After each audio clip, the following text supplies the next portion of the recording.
বিহারীনাথ পাহাড় আমাদের দেশের এক অদ্ভুত রহস্যময় স্থান। এই পাহাড়ের উচ্চতা 2,200 মিটার, যা শুধু প্রাকৃতিক সৌন্দর্যই নয়, বরং ইতিহাসেরও সাক্ষী। এখানে একটি প্রাচীন মন্দির রয়েছে যা শিবের পূজার জন্য বিখ্যাত। স্থানীয় লোকজনের মতে এই মন্দিরে রাতের বেলা অদ্ভুত আওয়াজ শোনা যায়, যা অনেককে ভয় দেখায়। বিহারীনাথের আশেপাশে প্রচুর কিংবদন্তি রয়েছে। বলা হয় এই পাহাড়ের গুহায় একসময় সাধকরা ধ্যান করতেন। তাদের মধ্যে একজন ছিলেন বিহারী বাবাজি, যিনি একবার পাহাড়ের শিখরে গিয়ে অদৃশ্য হয়ে যান। আজও অনেকেই বিশ্বাস করেন তিনি এখনও সেখানে আছেন।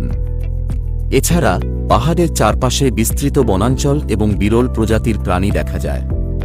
স্থানীয় মানুষজন বলেন এখানে কিছু অদ্ভুত প্রাণীও রয়েছে যাদের সম্পর্কে এখনও অনেক কিছু জানা যায়নি। বিহারীনাথ পাহাড়ের এই রহস্যময়তা আমাদেরকে আকর্ষণ করে।